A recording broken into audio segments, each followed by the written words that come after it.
Muy bien, analicemos ahora las fórmulas pertenecientes a este movimiento. Bien, las variables han aumentado porque ahora de una rapidez inicial, debido a la presencia de la aceleración en un movimiento acelerado o movimiento desacelerado, pasamos a una rapidez final.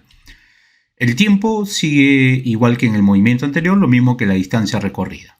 Entonces, si contamos las variables, tenemos 1, 2, 3, 4 y 5, aunque siguen siendo 4 magnitudes, ¿no? Porque rapidez inicial y final es una misma magnitud, tenemos el tiempo, la aceleración y la distancia. Sin embargo, en las fórmulas analizamos las variables. Estas son las variables presentes.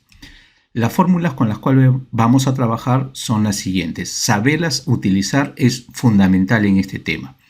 Por ejemplo, no cometer el error de pensar que la primera fórmula es para hallar la distancia. La primera fórmula, la incógnita, puede ser la distancia, sí, pero también podría ser la rapidez inicial, o podría ser la magnitud de la aceleración, o podría ser el tiempo.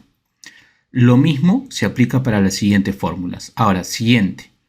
Estoy trabajando con cantidades físicas escalares. Esto no es velocidad, es rapidez. ¿Correcto? Esto no es aceleración, es magnitud de la aceleración. Bueno, la distancia ya de por sí es una magnitud escalar, ¿ya? Mucho cuidado con eso. Entonces, ¿cuándo debemos usar la primera fórmula? Bien. En la primera fórmula observamos que están presentes todas las variables excepto la rapidez final. Entonces, esta fórmula sería adecuada cuando en el problema me planteen todas las magnitudes, pero la rapidez final no aparezca ni como dato ni como incógnita. Ese va a ser el criterio que se va a utilizar para elegir la fórmula adecuada. Por ejemplo, en la segunda fórmula aparecen todas las variables excepto el tiempo. Entonces, yo utilizaría esta fórmula cuando en el problema no me den de dato, pero tampoco me pidan calcular el tiempo, es decir, el tiempo no vaya a aparecer. La tercera fórmula, rápidamente podemos observar que contiene todas las variables excepto la distancia. Entonces, esta fórmula yo la utilizaría cuando en mi problema no me den de dato la distancia, pero tampoco aparezca como incógnita.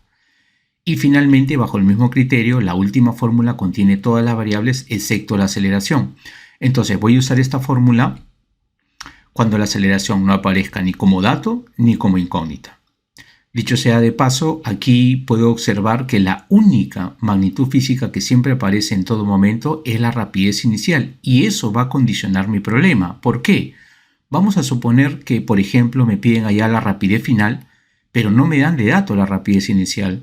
Entonces yo no puedo calcular la rapidez final mientras no conozca la rapidez inicial. Entonces mi problema no consistiría en hallar rapidez final. Mi problema consistiría en hallar primero la rapidez inicial y ahí tendrías que ver qué fórmula te serviría para ello para luego poder calcular esa rapidez final. Es una estrategia lo que tengo que aplicar aquí y hay que tener mucho cuidado con esa estrategia. Siguiente, cada fórmula agrupa de 4 en 4 las variables. Eso significa que si yo tuviese un problema aquí, necesito 3 datos, cualquiera de ellos, para que uno de ellos sea la incógnita. Conclusión, en un problema de MRV siempre necesito 3 datos y una incógnita para que el problema pueda salir. Ahora, aquí hay que observar que estas fórmulas tenían más, menos, más, menos, más, menos. Usamos más para movimientos acelerados y usamos menos para movimientos desacelerados. Por favor, si acá hubiese un menos, por ejemplo, no significa que la aceleración sea negativo, no. Este menos no tiene que ver con ninguna de las variables aquí mostradas. Más para movimientos acelerados y menos para movimientos desacelerados. Bien, y no nos olvidemos de lo siguiente. Claro, la última fórmula no tiene más menos, siempre va a ser más, ya sea el movimiento acelerado o ya sea el movimiento desacelerado. Esta fórmula siempre debes usar el signo positivo. Veamos aquí entonces un ejemplo o varios ejemplos. Bien, imaginemos que me presenta el siguiente problema. Me dice, un móvil cuya rapidez inicial es dato, avanza una determinada distancia, dato también. En un tiempo determinado, dato también. Y acá viene la incógnita, calcular la rapidez final. Bien, para empezar, observo que este problema me da 3 datos y una incógnita. Eso es correcto. Ahora, también observo que en este movimiento no está presente la aceleración ni como dato ni como incógnita. Por lo tanto, para resolver este problema, yo usaría una fórmula que no tenga aceleración y sería esta de aquí. Todos son datos excepto la rapidez final. Ya ahí te encargarías de despejar, ¿no?, justamente la rapidez final para poderla calcular. A ver, te planteo el siguiente caso. Un móvil que parte con una rapidez inicial dato se mueve en un tiempo determinado dato, alcanzando una rapidez final dato. Calcular la aceleración, bueno, la magnitud de la aceleración. Bien, en este caso observo que tengo los 3 datos que necesito y mi incógnita. ¿Qué fórmula sería la adecuada aquí? Bien, observo que la distancia no aparece ni como dato ni como incógnita. Buscaría una fórmula que no tenga distancia y esa fórmula es la que tenemos aquí. Ya me encargaría, en este caso, de despejar la aceleración que es mi incógnita, pasando a restar, pasando a dividir. Bueno, ya esa es la parte operativa. Veamos un siguiente caso.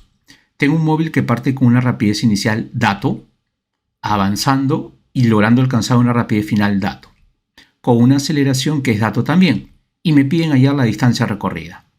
Bien, aquí puedo observar que tengo 3 datos y una incógnita, así que el problema va a salir. Debo buscar una fórmula, mira, observa, que no tenga tiempo. El tiempo no aparece ni como dato ni como incógnita. Así que la fórmula que no tiene tiempo aquí sería la de los cuadrados. Con esta fórmula me aseguro que este problema va a salir de todas maneras. Veamos un último caso. Un móvil avanza en un tiempo determinado dato, alcanzando una rapidez final de dato, con una aceleración que también es dato. Me piden calcular la distancia recorrida. Aquí ocurre algo especial. No me están dando de dato la rapidez inicial, por lo tanto, yo no puedo calcular la distancia en estos momentos.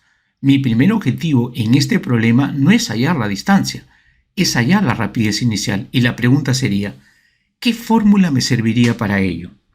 Bien, tendría que buscar una fórmula que no tenga distancia, porque ya es incógnita. Si en una misma fórmula yo pongo rapidez inicial incógnita y distancia incógnita, no voy a encontrar respuesta. Así que con estos 3 datos voy a hallar la rapidez inicial ignorando la distancia y es esta fórmula de aquí. Con esta fórmula me aseguro de hallar la rapidez inicial y ahora sí, ya podría usar cualquier fórmula en realidad que contenga distancia. ¿No? ¿Por qué? Porque datos ahora ya me sobran. Yo necesito 3 y mira, ya tengo 4. Podría ser, por ejemplo, esta fórmula de aquí. Pudo haber sido cualquier otra que tenga distancia. ¿Ya? Entonces ahora con esta fórmula yo puedo hallar la distancia que inicialmente me estaban pidiendo. Entonces date cuenta que este problema no lo sacaría con una, sino con un par de fórmulas. Esa es la estrategia que vamos a aplicar ahora en la resolución de los ejercicios que vamos a hacer a continuación.